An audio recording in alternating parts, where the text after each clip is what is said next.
Welcome, traveler. Before we begin our journey tonight, take a moment to find a comfortable position. Adjust your pillows, relax your shoulders, and let go of the tension of the day.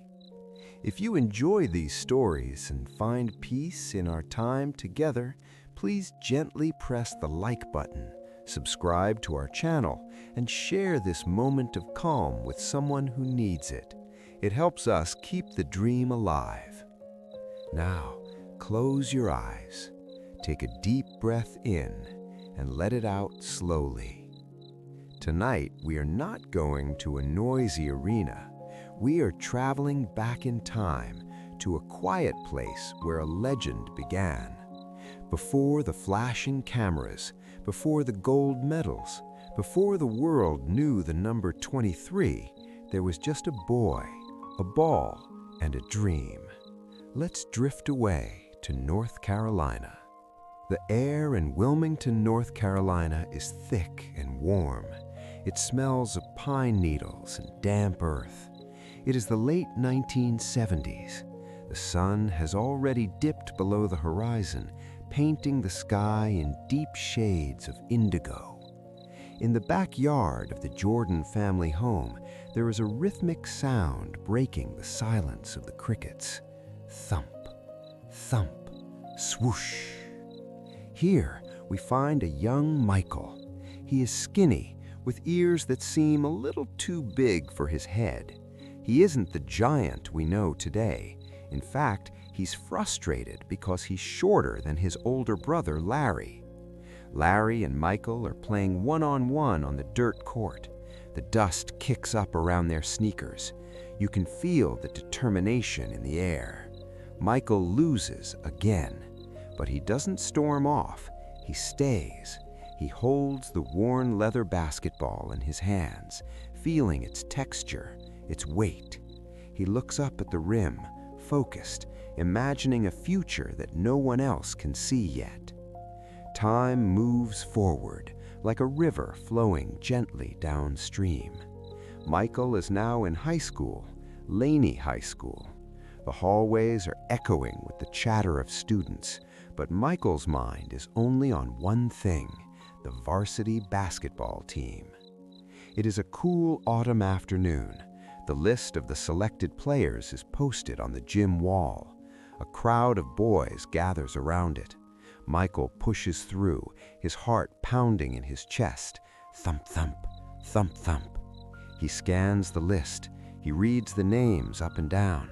He looks again. His name is not there. The world seems to stop. A heavy feeling settles in his stomach. He goes home, walks into his room, closes the door, and cries. It is a moment of pure sadness. But as the tears dry, something else takes their place. A spark, a quiet, burning fire. That night, while the rest of the town sleeps, Michael is awake. He is visualizing. He is promising himself that he will never feel this way again. The failure didn't break him, it built him. The seasons change.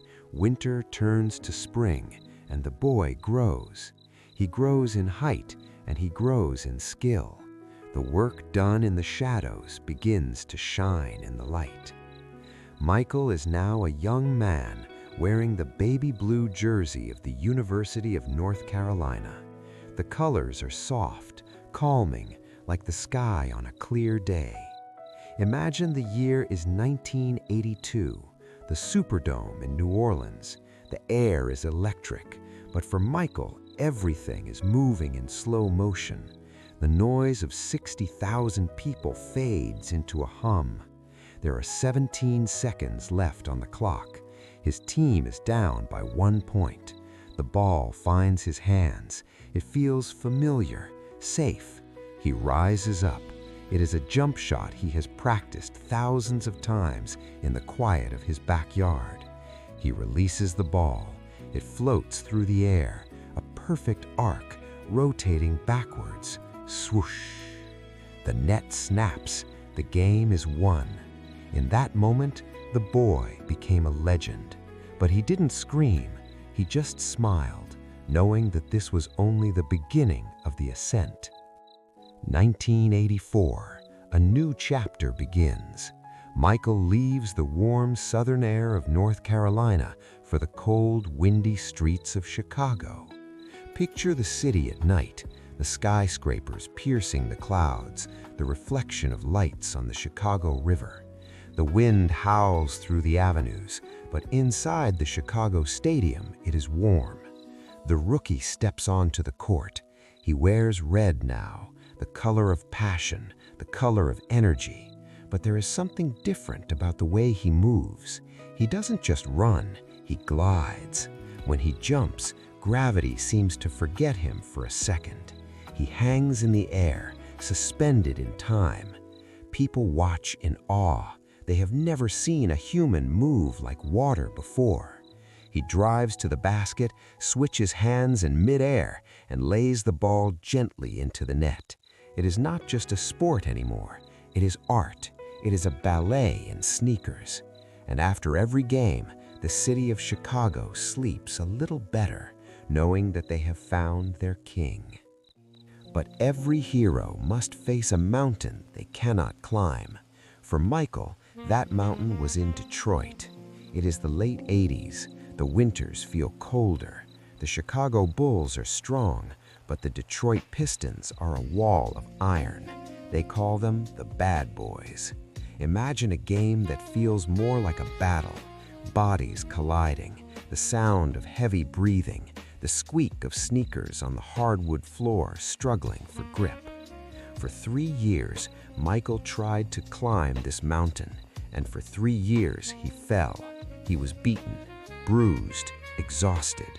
The critics whispered that he could fly, yes, but he could not lead. But listen closely. In the silence of the defeat, Michael did not quit. He went to the weight room. Clank, clank, the sound of metal weights being lifted over and over again. In 1991, the mountain is finally climbed. The wall has crumbled. The scene is the locker room after the NBA Finals. The room is filled with champagne mist, but in the center of the chaos, there is a moment of pure stillness. Michael is holding the golden trophy. He is hugging it like a long-lost friend. He is not cheering, he is crying, deep, heavy sobs of relief. The weight of the world had been lifted off his shoulders. His father, James, is right there beside him, his hand on Michael's shoulder. A father and son sharing a moment of absolute glory. It wasn't just about basketball anymore. It was about the promise kept. It was about proving that the boy from North Carolina was strong enough to carry a city to the promised land. Life, like the seasons, has its winters. In 1993, the lights went out. Tragedy struck. Michael's father, his best friend, was gone. The court, once his sanctuary, suddenly felt empty. The joy of the game vanished like smoke in the wind. So the king walked away. He traded the hardwood floor for the green grass of a minor league field. Imagine a quiet summer evening in a minor league stadium, the chirping of crickets, the smell of freshly cut grass, the distant hum of a highway.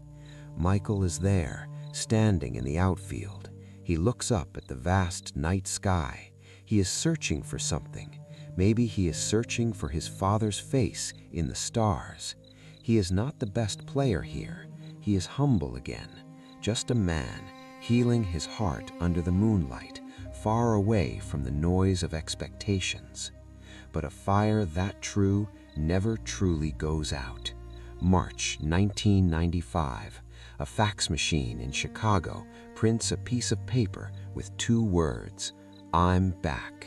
The city wakes up, the energy returns, but he is wearing number 45. He is a little slower.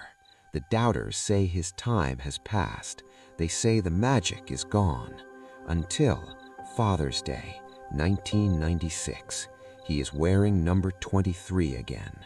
The Bulls have had the greatest season in history. The final buzzer sounds. Michael grabs the ball.